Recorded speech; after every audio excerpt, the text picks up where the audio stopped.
APR Group, 2 and 3 BHK premium apartments at Patancheru. Comfortable pricing, GHMC and RERA approved.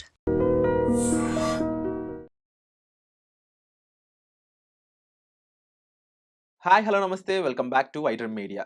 ముఖ్యంగా ఈ 2026 అందరికి కూడా happy new year. దాంతోపాటుగా మరి హ్యాపీగా ఉండాలంటే మన వెనకాల డబ్బులు కానీ లేదా మన ఇన్వెస్ట్మెంట్స్ కానీ మనల్ని కాస్త ఆస్తులు ఉన్నారా బాబు, మనం జాగ్రత్తగా ఉన్నాం, సేఫ్గానే ఉన్నాం అనిపించేలా చేయాలి కదా. మరి ఈ 2026లో సరైన ఇన్వెస్ట్మెంట్ ఆప్షన్స్ ఏమున్నాయి, దీని గురించి మనకు చెప్పడానికి మనతో పాటు ఉన్నారు సీనియర్ ఫైనాన్షియల్ ఎక్స్పర్ట్ అలాగే ఎంఎఫ్డి అయిన మధు గారు. సార్తో మాట్లాడదాం. నమస్కారం సార్. నమస్తే విరాట్ గారు. మనకి ఇన్వెస్ట్మెంట్ పరంగా చాలా మందికి మెయిన్ డౌట్స్ ఏంటి అంటే, ఫర్ ఎగ్జాంపుల్ నా దగ్గర 10 లక్షలు ఉన్నాయి, లేదంటే ఒక దగ్గర 50 లక్షల వరకు అమౌంట్ ఉందనుకుందాం. ఆ అమౌంట్ని ఎక్కడ పెడితే అది నిజంగా నాకు యూటిలైజ్ అవుద్దో తెలియడం లేదు. అది ఎక్కడైనా పెడితే ఇప్పుడు మార్కెట్లో పెట్టినా లేదంటే రియల్ ఎస్టేట్లో పెట్టినా ఎక్కడ పెట్టినా డబ్బులు నష్టాల్లోకి వెళ్ళిపోద్దా అనే భయంతో బ్యాంక్లోనే ఉంచుకుంటున్నారనమాట. కరెక్ట్. దానివల్ల వాటి వాల్యుయేషన్ పడిపోతా ఉంది. మరి ఇలా సర్టెన్ అమౌంట్ ఉండి ఇన్వెస్ట్ చేయలేక భయపడుతున్న వాళ్ళందరికీ ఈ 2026లో మీరు ఏంటంటే సజెషన్ ఇస్తారు?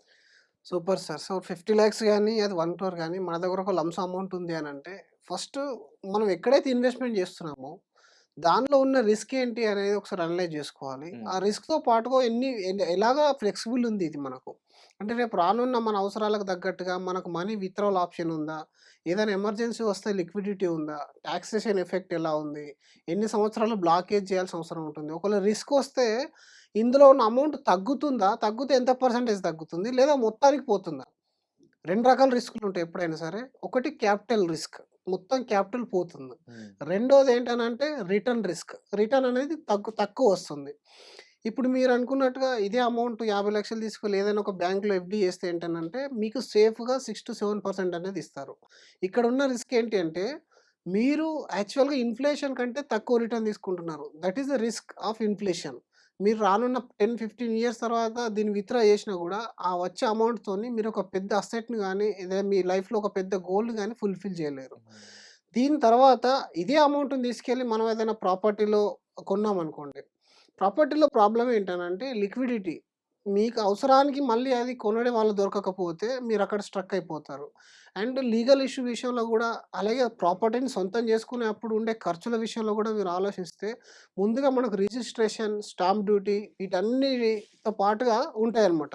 ఇవన్నీ ఉన్నప్పుడు ఏమవుతుందనంటే, మీరు పెట్టే అమౌంట్ 50 లక్షలు 50 వెళ్ళి ఇన్వెస్ట్‌మెంట్ అవ్వదు. అందులో ఉన్న రిజిస్ట్రేషన్ అవన్నీ కాస్ట్ తీసేస్తే మిగిలిన అమౌంట్ పోయి మనకక్కడ ఇన్వెస్ట్‌మెంట్ అవుతుంది. ఆ తర్వాత మధ్యలో ఇప్పుడు మీరు ఒక రెంటల్ ఇచ్చే ప్రాపర్టీని కొన్నారు 50 లక్షలు పెట్టి. మీకు 10,000, 5,000 రెంట్ వస్తుందనుకుందాం. రేపు పొద్దున ఒక 10 లక్షలు మీకు అవసరం పడింది. ఆ 10 లక్షలు అవసరం పడితే మీరు ఆ ప్రాపర్టీలో సగభాగం అమ్మగలుగుతారా? అమ్మలేరు. రెండోది, మీరు అత్యవసరం వచ్చి ప్రాణాల మీదకి ఏదన్నా విషయం వచ్చినా సరే, మెడికల్ ఇష్యూ వచ్చినా సరే, మీకు బయ్యర్ దొరుకుతాడా లేదా అనేది అది మన చేతిలో ఉండే పని కాదు. అండ్ మూడోది ఏంటంటే, హిస్టారికల్‌గా రిటర్న్ చూసుకున్నా గూడా మీరు పూణే, ముంబై లాంటి సిటీస్‌లో ప్రాపర్టీస్‌ని గమనించండి. ఒకప్పుడుతోని పోలిస్తే ఇప్పుడు ఆ ప్రాపర్టీ వాల్యుయేషన్ పెరిగింది. 100% మంచిదే. కానీ అది ఎంత రేంజ్‌లో పెరిగింది, ఎంత పర్సెంటేజ్ రిటర్న్ ఇచ్చిందని మీరు క్యాలిక్యులేట్ చేసినట్టయితే హార్డ్‌లీ ఎంటైర్ ఇండియాలో యావరేజ్ మనకు ఆర్‌బీఐ ప్రతి ఒక్క లెక్కలనేది చూపిస్తా ఉంటుంది. దానిలో ప్రాపర్టీ యొక్క వాల్యుయేషన్ 6-8% అనేది రిటర్న్ అనేది జనరేట్ చేసింది. అంటిల్ అన్లెస్ ఇంకొకటేంటనంటే కాంపౌండింగ్. మరి మనం తీసుకున్న అమౌంట్ ఏ విధంగా కాంపౌండ్ అవుతుందనేది చూసుకుంటే, అసలు ఈ విషయంలో రెంటల్ గనుక మళ్ళీ ఇన్వెస్ట్‌మెంట్ చేస్తే అది కాంపౌండ్ అవుతది. తప్ప ఓన్లీ ప్రాపర్టీ అనేది కాంపౌండ్ అవ్వదు. ఇదొక విషయం ప్రాపర్టీకి సంబంధించింది. రెండోదేంటంటే, మనకు చాలా famous asset gold and silver. మీరు గోల్డ్‌లో ఇన్వెస్ట్‌మెంట్ చేస్తే ఇది పెద్ద హ్యూజ్ అమౌంట్ కాబట్టి ఒకటి మెయింటెనెన్స్ ఇష్యూ అనేదుంటది. మీరు ఫిజికల్ గోల్డ్ తీసుకుంటేనేమో మనకు దానికి తరుగు ఉంటుంది. మెయింటెనెన్స్, లాకర్స్ ఇవన్నీ ఉంటాయి. దాని తర్వాత లిక్విడేట్ అవుతుంది ఎనీ టైమ్. కాకపోతే ఇందులో గూడా కాంపౌండ్ అనేది తక్కువుంటుంది. రెండోది, దీని యొక్క రిటర్న్ గూడా మీరు హిస్టారికల్లీ 20 ఇయర్స్ చూస్తే 8.2% అనేదుంది. దీని తర్వాత ముందుకెళ్తే ఇంకొక ఆప్షన్ మనకేమిస్తారనంటే, పోస్ట్ ఆఫీస్‌లో కొన్ని స్కీమ్స్ ఇస్తారు. ఈ స్కీమ్స్‌లో మీకు డైరెక్ట్ ఇంట్రెస్ట్ ఇచ్చేస్తారు మీకు. కానీ ఇక్కడ ఉన్న రిస్క్ ఏంటంటే, మీ క్యాపిటల్ 20 ఏళ్ళైనా, 30 ఏళ్ళైనా మీరు ఎక్స్ అమౌంట్ పెడితే ఎక్స్ అమౌంట్ అలాగే ఉంటుంది. ఇప్పుడు మీరే ఇది తీసుకెళ్ళి రూ. 50,00,000 ఒక పోస్ట్ ఆఫీస్ స్కీమ్‌లో ఇన్వెస్ట్‌మెంట్ చేస్తే 8% ఇంట్రెస్ట్ ఇచ్చే స్కీమ్స్ ఉన్నాయి. బట్ ఆ 8% ఇంట్రెస్ట్ మనకొచ్చేస్తుంది. 50,00,000 అనేది మళ్ళీ అప్రిషియేట్ అవ్వదు ఫ్యూచర్‌కి. ఆ 8% కూడా మీ టాక్స్ యాప్ ప్రకారం ఒకవేళ మీరు 30% టాక్స్‌లో ఉంటే 30% టాక్స్ అనేది ఎళ్ళిపోతుంది. పార్షియల్ విత్‌డ్రావల్‌లో అసలు ఆప్షన్ అనేది ఉండదు.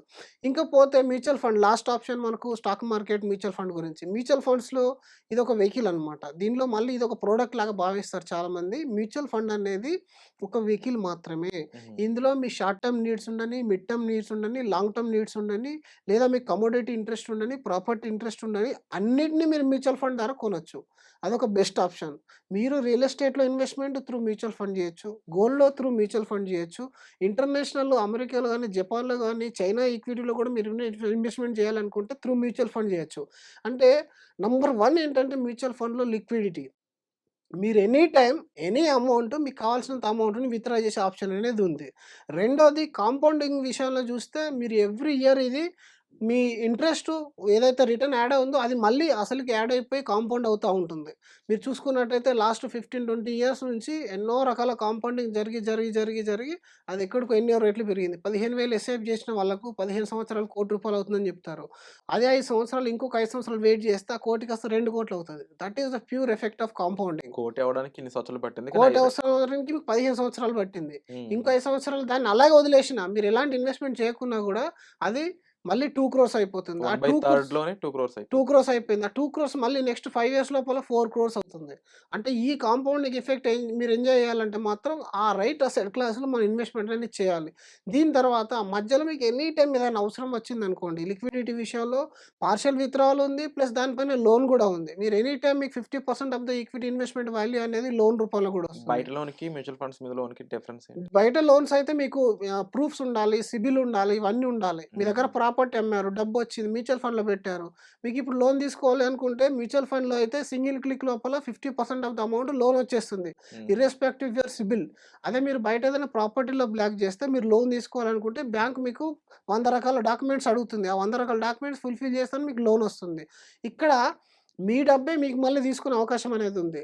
రెండోది ఈ దీన్ని సొంతం చేసుకునే విషయంలో స్టార్టింగ్‌లో గూడా మీకెలాంటి చార్జెస్ అనేటివి లేవు. ఇప్పుడు మీకు ప్రాపర్టీలో ఉన్నట్టు, గోల్డ్‌లో ఉన్నట్టు తరుగు గాని, రిజిస్ట్రేషన్ గాని ఇందులో ఉండవు. డే 1 నుంచెల్లా మీ అమౌంట్ అనేది కాంపౌండ్ అయిపోతా ఉంటుంది. ఆ తర్వాత మీరు గనుక దీన్ని ఏ గోల్ కోసం అంటే ఆఫ్టర్ 5 ఇయర్సో, 7 ఇయర్సో లేదా లాంగ్ టర్మ్ రిటైర్మెంట్ కోసం మీరు ముందే ఫిక్స్ అయిపోతే, దానికి అనుగుణంగా గనుక స్ట్రాటజీ మనం ఫిక్స్ చేసుకోవచ్చు. ఈక్విటీలో గాని, మిడ్ క్యాప్‌లో గాని, స్మాల్ క్యాప్‌లో గాని ఎంత పర్సెంటేజ్ పెట్టుకోవాలి. ఈ 50,00,000 మొత్తం తీసుకెళ్ళి మరి మొత్తానికి మొత్తం డిప్లాయ్ ఈక్విటీలో చేయాలా? నో. 40,00,000 వరకు 80% ఆఫ్ ద అమౌంట్ మీరు ఈక్విటీలో డిప్లాయ్ చేసుకోండి. 20% అమౌంట్ అనేది డెట్‌లో డిప్లాయ్ చేసుకోండి. దీనివల్ల డెట్ అనేది సెక్యూరిటీ ఇస్తది. ఈక్విటీ అనేది లాంగ్ టర్మ్‌లో కాంపౌండ్ ఎఫెక్ట్‌తోని గ్రో అవుతా ఉంటది. రేపొద్దున మార్కెట్ ఒకవేళ టెంపరరీ క్రాష్ అయినా లైక్ మనకు లాస్ట్ టైమ్ కోవిడ్‌లో గాని, అంతకుముందు చాలా సన్నివేశాల్లో మనం చూసినాము. అలాంటి టైం అయినప్పుడు మీ దగ్గర డెట్ ఇన్వెస్ట్‌మెంట్ ఉంటే మీకు ఆపర్చునిటీని యూజ్ చేసుకునే ఆప్షన్ ఇస్తుంది. ఆ డెట్ నుంచి ఓ 10,00,000 తీసి మళ్ళీ ఈక్విటీలో పెట్టేస్తే అది ఇంకా మళ్ళీ ఎక్కువగా రిటర్న్ అనేది జనరేట్ చేస్తుంది. ఎప్పుడైనా సరే రానున్న 5-10 ఇయర్స్ లోపల మనకు మంచి వెల్త్ బిల్డ్ కావాలనుకుంటే you need to invest into market downs. ఆ డౌన్‌లో మీరు ఇన్వెస్ట్‌మెంట్ చేయాల్సొస్తది. అండ్ ఇంకోటి ఏంటంటే చాలా మందికి అర్థం కాని విషయం ఏంటంటే ఏదైనా ఒక ప్రాపర్టీ సొంతం చేసుకుంటే ఈరోజు రెంటల్ ఈల్డ్ చూస్తే 2-3% ఉంటుంది. That too as per your tax bracket tax అవుతుంది. అండ్ మెయింటెనెన్స్ ఇష్యూస్ ఉంటాయి. టెనెన్సీ ఇష్యూస్ ఉంటాయి. వీటన్నిటిని పోను లాస్ట్‌కు మనశ్శాంతి లేని ఎంతో కొంత రెంట్ అనేది మీకొస్తది. అదే విషయం మీరిప్పుడు మ్యూచువల్ ఫండ్‌లో ఒక సర్టెన్ కార్పస్ మీరు 50,00,000 ఇన్వెస్ట్‌మెంట్ చేసి 5 సంవత్సరాల తర్వాత ఎస్‌డబ్ల్యూపీ స్టార్ట్ చేసుకుంటే దాదాపు మీరు 60,000-70,000 పర్ మంత్ ఎలాంటి స్ట్రగుల్ లేకుండా, ఎలాంటి మార్కెట్ అనలైజేషన్ లేకుండా మీకు డైరెక్ట్ అనేది అకౌంట్‌లో అనేది పడిపోతుంది. దాని తర్వాత టాక్స్ విషయంలో చూసుకున్నా కూడా ఇది డిఫర్డ్ టాక్స్ మోడల్. మీరు విత్‌డ్రా చేసేంత వరకు టాక్స్ ఉండదు. టాక్స్ గూడా ఎలా ఉంటుందనంటే 1,25,000 వరకు ఎలాంటి టాక్స్ అనేది ఉండదు పర్ ఇయర్ విత్‌డ్రావల్‌కి. ఒక విత్‌డ్రా చేసుకున్న దాని మీద యెస్. 1,25,000 ఎటువంటి టాక్స్ లేకుండా డైరెక్ట్ అమౌంట్ చేసుకోవచ్చు. యెస్. ఇప్పుడు మీరు 60,000 విత్‌డ్రా చేస్తున్నారు. చేస్తూ ఉండంగా రేపటి రోజున మీకు 5,00,000 అవసరం పడ్డది. Yes. You can withdraw 5,00,000, 10,00,000, 15,00,000 rupees also. అంటే మిడ్ టైమ్‌లో మీరు ఎంతైనా విత్‌డ్రా చేసుకునే ఆప్షన్ అనేది ఉంది. రేపటి రోజున దీన్ని ఎస్‌డబ్ల్యూపీ రూపంలో మార్చుకున్న తర్వాత ఆ ఎస్‌డబ్ల్యూపీ సరిపోకపోతే దాన్ని ఇంక్రీజ్ చేసుకునే ఆప్షన్ కూడా ఉంటుంది. అంటే మీ మనీ అనేది ఒకటి ఇక్కడ కాన్సంట్రేట్ అని కూడా లేదు. ఇక్కడ మనం ఒక ప్రాపర్టీ కొంటే ఒక లొకేషన్‌లోనే మీ 50,00,000 బ్లాక్ అయిపోతాయి. సాచురేట్ అదే మీరు గోల్డ్ కొంటే ఓన్లీ గోల్డ్ అసెట్‌లోనే బ్లాక్ అయిపోతాయి. అదే మ్యూచువల్ ఫండ్‌లో పెడితే మీకు across all sectors, across all companies, ఇంకా ఈవెన్ కంట్రీస్‌లో కూడా చాలా కంట్రీస్‌లో కూడా ఇన్వెస్ట్‌మెంట్ స్ప్రెడ్ అయిపోతుంది. రిస్క్ అనేది తగ్గిపోతుంది. లిక్విడిటీ అనేది ఉంటుంది. అండ్ కాంపౌండింగ్ అనేది మీకు ఇన్‌ఫ్లేషన్‌ని మించిన రిటర్న్ జనరేట్ చేస్తుంది. కానీ ఎప్పుడైతే మీరు ఇన్వెస్ట్‌మెంట్ చేస్తారో పర్పస్ అనేది ఇంపార్టెంట్. అంటే ఎన్ని సంవత్సరాల వరకు నేను హోల్డ్ చేయగలుగుతాను. నాకు 2 ఇయర్స్‌లో అవసరం ఉంది. దాన్ని తీసుకొనెళ్ళి నేను ఈక్విటీలో పెడతానంటే ఆఫ్టర్ 2 ఇయర్స్ మార్కెట్ పడిపోతే మీ 50,00,000 మీకు 45,00,000 కూడా కనబడే ఛాన్స్ ఉంటది.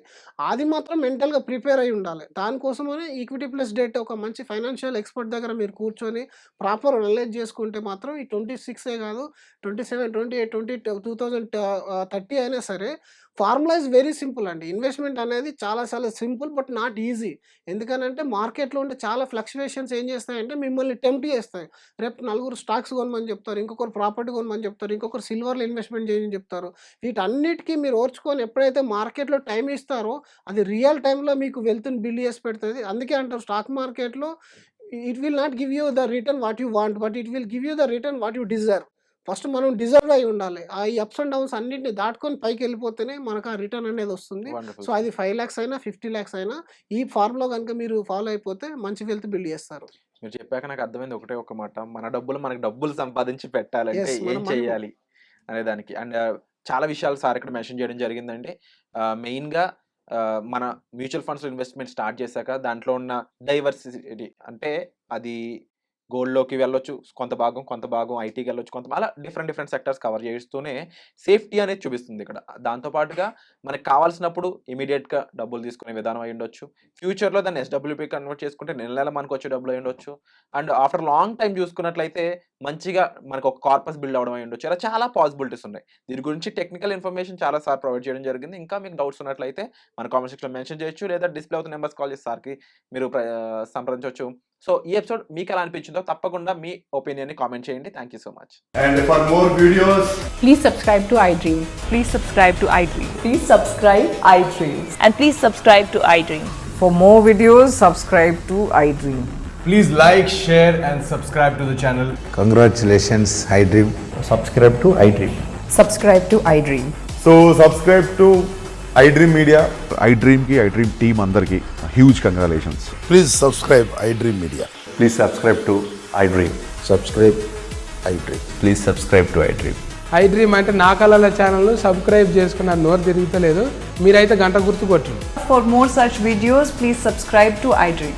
Subscribe to iDream. Please subscribe to iDream. Please subscribe iDream Media. Please do subscribe to iDream. Please subscribe to iDream Media. For best entertainment and information, please subscribe iDream. And don't forget to subscribe to iDream.